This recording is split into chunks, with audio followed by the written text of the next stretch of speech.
हमारे बॉडीज में different types of ये डिजीज काज करते हैं। नॉर्मल प्रोटीन्स चेंज हो जाए तो फिर इसे प्रियॉन्स कहते हैं। गंदे पानी पीने से ये डिजीज काज होती है। इसी एसेलुलर लाइफ यानी वायरस चैप्टर में हम पढ़ चुके हैं कि वायरस दो हिस्सों पर मुश्तमिल होता है, प्रोटीन्स प्लस न्यूक्लिक एसिड। आज हमने पढ़ना है प्रियॉन्स। प्रियॉन्स सिर्फ प्रोटीनिशियस पार्ट होता है। सिर्फ कौन सा पार्ट होता है? Proteinaceous part. इस प्रोटीनिशियस पार्ट के साथ न्यूक्लिक एसिड नहीं होता। Only the proteinaceous part which has the ability to cause infection, यानी सिर्फ प्रोटीन्स का हिस्सा होता है और उसमें इंफेक्शन काज करने की एबिलिटी होती है। प्रियॉन सिर्फ प्रोटीनिशियस पार्ट पे मुश्तमिल होता है।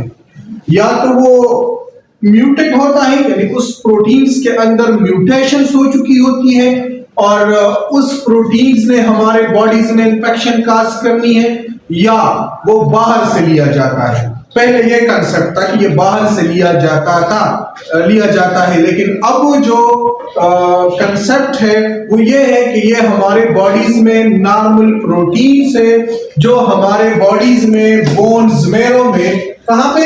बोन्स मेरो में स्टेम सेल्स बनाते हैं। स्टेम सेल्स, इसी स्टेम सेल्स के अंदर हमारे बोन मेरो में ये प्रोटीन्स बनती है जिसका नॉर्मल फंक्शंस हमारे बॉडीज में ये है कि ये हमारे बॉडीज में हमारे ब्रेन सेल्स के न्यूरॉन्स की मैच्योरेशन करना, उनके नॉर्मल उस न्यूरॉन्स को नॉर्मल फंक्शंस पे मजबूर करना, उस न्यूरॉन्स के लिए माइलिन शीट बनाना होता है। यानी neurons maturation to perform normal function neurons.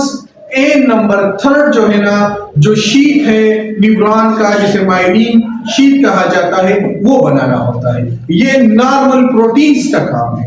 अब अगर ये नॉर्मल प्रोटीन्स चेंज हो जाए, तो फिर इसे प्रियॉन्स कहते हैं और फिर ये प्रोटीन एबनॉर्मल होता है हमारे बॉडीज के लिए और इसका काम न्यूरॉन्स की डीजेनरेशंस करना होता है। क्या करना होता है? यानी all these prions now become neuro degenerative. वजह ये कि ये न्यूरॉन मैच्योर कर सके, ये उसी न्यूरॉन्स की क्या करते हैं? डिग्रेडेशंस कर लेते हैं और ये हमारे बॉडीज में फिर मुख्तलिफ किस्म के डिजीज लेके आते हैं। एनिमल्स में भी ये डिजीज काज करते हैं, प्रियॉन की डिजीज प्लांट में नहीं है क्योंकि ये प्रोटीन एक्चुअली एनिमल्स के अंदर मॉडिफाइड होता है।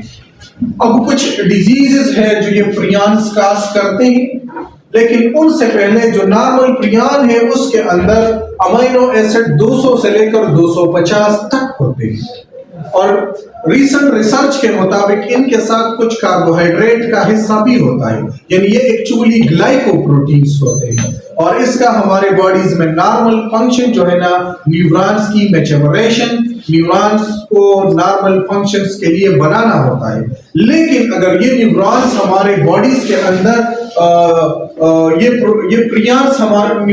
प्रोटीन्स हमारे बॉडीज के अंदर क्या हो जाए? मॉडिफाइड हो जाए तो फिर इसे क्या कहते हैं?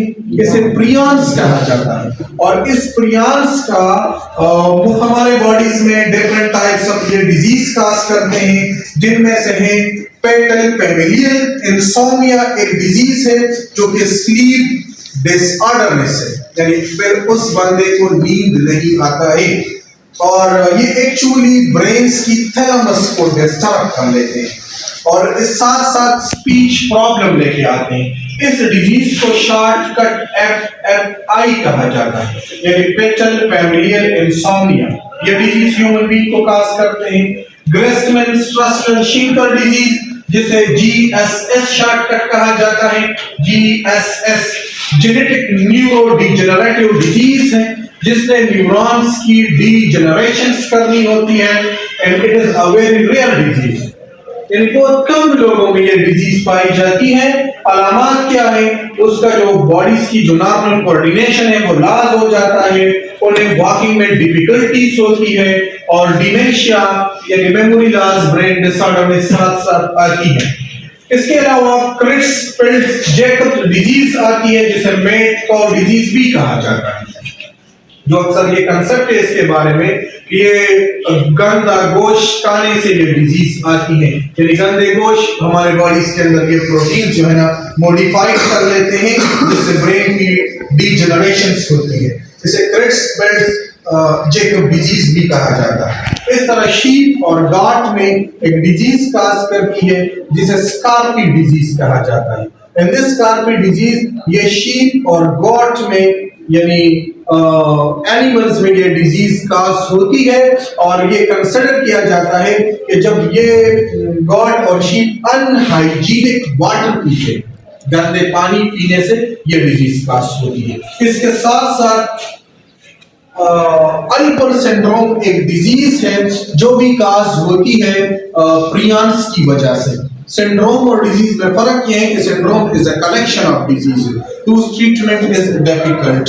अल्पर सिंड्रोम न्यूरोलॉजिकल डिसऑर्डरनेस लेके आते हैं और साथ झटके आते हैं, डिमेंशिया हो जाती है, और अल्पर सिंड्रोम हेरिडिटी भी हो सकती है, और इवन कार्निया ट्रांसप्लांटेशन एटसेट्रा से भी ये डिजीज आ सकती है सर्जरी करवा के।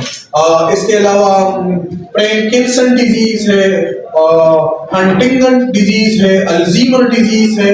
ये कंसिडर किया जाता है कि ये डिजीज किस वजह से आती है, प्रियांस की वजह से।